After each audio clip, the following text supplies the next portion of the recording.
mga kabokals, ulang or yung tinatawag na giant freshwater prawn. Ayan, hindi crayfish. May similarities po sila. Ngayon, bakit po ba ulang? Bakit ulang ang aking napili? Unang-una po, ang ulang po kasi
hello mga kabokals.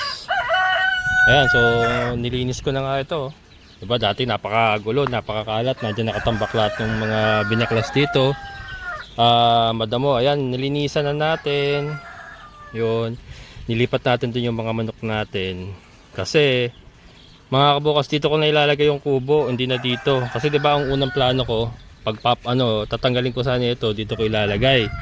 Tapos dito yung aming kubo na may kwarto. Kaya lang maingay kasi. Ayan, yung splashing ba ng ano natin? Ano? Yung splashing ng ating aquaponics, ng ating fish pan, maingay. Ay, yung isa kasi medyo sensitive yun eh. Madali bang magising, tapos nahirapan na makatulog. So, ang magiging forma po ng kubo niyan mga kabukals, na darating na bukas, andito ang balkonahe, andun ang kwarto. So ang pintuan, yung ganyan, yung entrance ng balkonahe dito, ayan, sa may grass cutter na yan. Dito ang entrada, tapos doon ang kwarto. So at least mas malayo-layo siya, and malayo-layo sa mga manok. Kasi tatanggalin ko naman niya, ililipat niya dito sa kabila. So wala pang mga manok diyan. Ayan. So yun po naisip ko, sinacrifice ko na muna yung ano, kasi nga ang plano ko mag-extend tayo ng baboyan. Siguro baka pag-extend pa rin tayo, pero siguro mga 2 kulungan na lang. Kasi nga kakainin ng kubo itong area na ito. Kakainin ng kubo itong area na to. Okay lang, sige. Pwede naman tayong maglagay sa ibang lugar dito sa ating lote kung ano. Madali lang naman yan. Pero ayun mga kabokals, darating na yung kubo bukas. Miyerkules. Tomorrow, Miyerkules Santo, kasi Huwebes Santo parang ano na, hindi na maganda magpa-deliver. And next week nga kasi hindi na available yung truck nila. So matatagalan. So sabi ko, sige pilitin na natin i-deliver bukas. Ito kaya minamadali ko. Si Chloe ililipat ko pa. Si Madero. Nainip ka na? Gutom ka? Kami merienda lang. Yan, naiinip na. Si Chloe, ililipat ko rito, kaya nilinisan ko rin dito. Ililipat ko mamaya. Yan, hindi ko alam kung paano ko ililipat. Pero siguro i-slide, ipapatong ko muna yung kulungan nyo sa yero, tapos i-slide ko na lang dito, hilahin ko. Lali kasi ako makatulong eh. I-slide ko rito. Ayan. So, ayan mga kabokals. Ito pong update. Bukas darating na yung kubo. Ayan. Ayan, nalinis na natin. So, unti-unti na, at least natanggal ko na yung kalat. Yung mga nakatambak-tambak, natanggal ko na. Nadamuhan ko na. And then bukas lalagyan na ng kubo. And then yan, unti-unti malilinis din natin yan mga kabokals.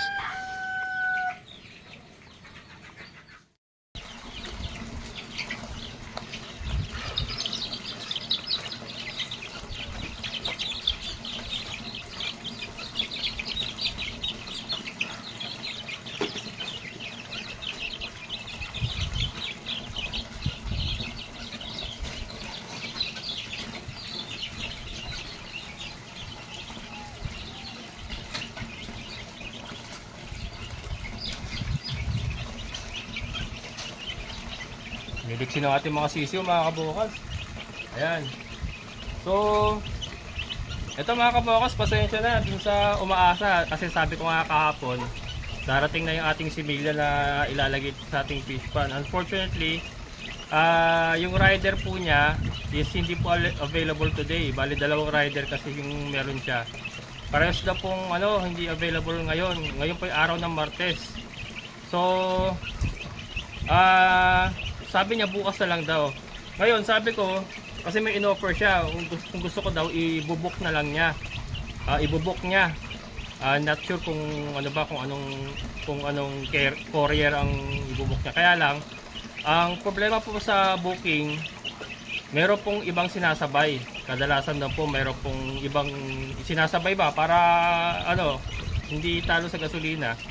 So sabi ko, safe ba pagka ipinabook mo lang at hindi doon sa rider mo magagaling? Sabi niya, hindi rin po niya magagaranti kasi baka mabutas yung plastic, kasi may mga kasabay nga po. So sabi ko, edi mas safe pala sa rider mo. Oo daw, kasi 2 years na daw pong nagdi-deliver yung para sa kanya, yung kanyang rider. So sabi ko, sige bukas na lang. Kasi iniisip ko nga mga kaboros, gawa nung na-announce ko na kahapon na ngayon nga po darating. So gusto ko sana ngayon na ma-deliver, kaya lang ayokong i-risk eh. Baka madisgrasya pa, so lalong may tonsils. So waiting na lang po tayo hanggang bukas po. Sigurado naman daw yung rider daw niya available na. So bukas, Miyerkules, i-deliver na po yung ating ulang mga kabokals. Ayan, sasabihin ko na baka magalit ka kayo sa akin pag binitin ko pa kayo, kasi alam ko marami pong nag-aantay na i-reveal ko kung ano ba talaga. Mga kabokals, ulang or yung tinatawag na giant fresh water prawn. Ayan, hindi crayfish. May similarities po sila. Ngayon, bakit po ba ulang? Bakit ulang ang aking napili? Unang-una po, ang ulang po kasi, parehas naman sila ng crayfish. Ang ulang at crayfish, pareho po silang bottom feeder. At sila mga kabokas, mga scavenger po. Scavenger, ibig sabihin, halos kahit ano kinakain nila. Kasi scavenger, wala pong pinagkaiba yung yung mga aso na nangangalkal ng mga basura. Parang ganun sila. Ngayon, mas pinili ko po yung ulang kasi lumalaki siya talaga mga kabokas. Lumalaki siya. Meron po ako mga napapanood, yung isang peraso po halos kalahating kilo na. So ganun po siya lumalaki. Kaya mas nagustuhan ko po mas pinili ko po yung ulang kesa sa crayfish, kasi dalawa yan dalawa talaga sila pinagpipilian ko nung una So ang plano po natin mga kabokals, yun nga, yung kukunan po natin na taga Kalumpit, Bulacan. Hindi ko na muna sasabihin yung kanyang pangalan, bukas na pag-deliver niya. Siyempre kailangan ko munang mapatunayan na in good condition ko matatanggap yung kanyang mga ulang, and quality ba talaga, bago ko siya siyempre i-promote para doon sa mga nanonood sa akin na kung gusto niyo rin po umorder sa kanya, makakontact niyo po siya. So bukas po yun ang revelation ng kanyang contact. So Taga-Kalumpit Bulacan nga po siya. Ano po siya mga kabokals eh, hindi siya breeder Hindi siya breeder. Ano siya? Para siyang namimili ba? Yung mga hunter kung tawagin. Hunter yung tawag sa mga ano kasi sa ilog nila hinuhuli yun eh. Hinuhuli sa ilog. Ang tawag nila doon mga hunter. Yung mga hunter dun sa lugar nila, hanggang sa mga Pampanga nga raw po, Pampanga, sa Bulacan, sa kanya po nagbabagsak karamihan. So, kunyari, may huli si hunter. Kunyari, nakahuli siya ng 2 kilo, 3 kilo. Pupunta yan dito sa contact natin, ibebenta niya doon. Merong patay, merong buhay. Ngayon, binibili niya yon pareho. Ang ginagawa po niya, sinesegregate niya yung mga 2 to 3 inches, yung mga 4 inches, pinaghihiwa-hiwalay niya yon. Tapos, nire-recondition po niya. Meron siyang parang tanke na conditioning tank. Nire-recondition niya po yon. Tapos, sa kanya ibinebenta uli. Yun nga, yun po yung ating makukuha. Ang binili ko lang po, yung tagbe-20 lang. Yung isa kasi, 25 pesos, mas malaki. Parang 4 inches yata. Yung kinuha natin, nasa 2 to 3 inches lang siya. 2 to 3 inches. Siguro mga ganyan. 2 to 3 inches. 20 pesos ang isa. Ngayon, ito nga pala mga kabokas, ang ulang kasi mahirap i-breed yan. Hindi basta-basta na-breed yan. Kasi sa brackish water po sila nag-breed. Brackish water, ibig sabihin yung pinagsamang tubig dagat at fresh water. Yung po yung brackish water. So, kaya po nahuhuli sa ilog yung mga yan. Pupunta kasi yan sa brackish water mga kabokars, yung malapit na sa dagat. Doon sila nagbe-breed. Tapos bumabalik sila umaakyat ulit sila sa ilog. Ganun po yung kanilang breeding cycle sa wild. Ngayon, meron naman po ako mga napapanood na nagbe-breed sila, nagke-create sila ng sarili nilang brackish water na yung iba concrete tank, yung iba tarpaulin. Nagke-create sila kasi may mga pamamaraan naman po para makagawa ka ng brackish water. So, medyo matagal pa po yun para sa atin. Sa ngayon kasi, grow out lang muna tayo. Pero, aralin din po natin yung pag-breed. Gamit po yung, siguro maglalagay tayo ng separate tank para sa breeding natin kung saan makapag-titimpla tayo ng brackish water. Aralin po natin yun. Kaya lang ngayon po, ito po kasi ang maganda sa ulang. Ito nga pong contact natin na taga Kalumpit Bulacan, namimili siya, 'di ba? Namimili. So, bibili nga ako sa kanya ng 2 to 3 inches na tagti 20 pesos ang isa. Sabi ko, "Sir, paano ba 'to pagka napalaki ko na, let's say napalaki ko ng 4 ang 1 kilo. Yung 4 na piraso, 1 kilo na. O pwede ba ako magbenta sa iyo?" Sabi niya, pwede naman daw. Ayan. So, per kilo na po ang bilihan niya pagka ganon. So, 'di ba? Bibili ako sa kanya ng similya na maliliit, ipapalakihin natin, i-grow out natin ng malaki. Kasi mas malaki pala, mas mahal mga kabokals eh. Mas malaki, mas mahal kasi ang mga customer niya, mas taga-restaurant saka mga hotel. Yun po yung ibang kumukuha sa kanya. And meron pa akong isa na papanood sa Pampanga naman. Sa Pampanga, ganun din po ang kanya sistema, namimili din siya. Namimili din siya ng mga ulang na pang-consume din. Ang mga customer niya, mga restaurant din. So yun, 'di ba? So naisip ko, maganda palang negosyo rin ito. Bibili lang ako ng mga 2 to 3 inches, i-grow out natin dito. Pagka malaki na sila, babalik ulit natin, ibebenta natin uli sa kanila. Gano'n lang naman ibiyahe yung Kalumpit Bulacan, malapit na naman dito yung mga kabokals. Yung Pampanga, ganun din. Nakakarating ako ng Angeles eh. So, di ba, pwede natin dalhin doon, kunyari, sa 100 piraso na order natin ngayon, mapalaki natin yung, sabihin mo ng kalahati na lang, mapalaki natin, meron tayong mortality na kalahati. So, mapaabot natin ng 4 na piraso 1 kilo. O, di ba? May tubo pa rin. Tingin ko may tubo pa rin mga kabokals. And ito nga, itong fish pa natin mga kabokals, kaya nasabi ko na yung mga layers natin, plano kong i-free range na lang sila. Ibig sabihin, hindi na sila ikakarga dito. Parang 'di ba nagbago nga yung ating parang nagbago yung ating sistema sa pagmamanok natin. Ang ikakarga na lang natin dito is puro mga sisiw. Puro mga sisiw hanggang sa mapalaki sila ng 4 months. Ito naman mga kabukas, pagka marami tayong sisiw, magbebenta na rin ako ng day old, 2 weeks old, 1 month old. So hindi sila magtatagal talaga dito. Kumbaga, ito yung magiging holding area din nila. Kasi ayun oh, yung mga natatapon pong feeds, yan, yung mga natatapon nilang feeds, hindi po masasayang yan kasi kakainin po ng ulang yan. Ang ulang kasi nga ay scavenger. So kahit anong kinakain niya, kahit anong klaseng feeds, basta sinking, yung lumulubog, kakainin nila yan kahit pagkain ng manok. Basta lumulubog, kakainin po nila yan. So yun, so doon pa lang sa mga natatapon ng ating mga sisiw, eh hindi na nasasayang. Plus yung droppings nila, kakainin din ng ulang. And sabi ko nga, hindi naman po natin pupunuin ng manok ito mga kabokal. So, hindi po siya talaga mapupulyot. And hindi po talaga puro ipot na manok ang kanya kakainin. More on feeds. More on feeds ang kanya kakainin. Yung mga tinatapon ng ating mga sisiw. So, di ba? Walang nasasayang sa pagkain ng ating mga sisiw. Tapos, may bebenta natin yung sisiw natin. 2 weeks, 1 month old, up to 4 months old. Di ba? Parang masusulit natin mga kabukers yung cycle ng ating ginagawa sa ating manukan. At the same time, meron tayong mga pinalalaking ulang na hindi na natin kailangan bumili ng commercial feeds. Kasi ito na yung mga tinatapon ng ating mga manok, yun na yung kakainin nila, plus yung mga droppings ng mga sisiw natin, yun na rin ang kakainin nila. And isa pa mga kabukers, yung hito kasi maganda rin yan, lalo na kung may manukan ka. Kasi usually ginagawa ng mga poultry, meron silang hituan.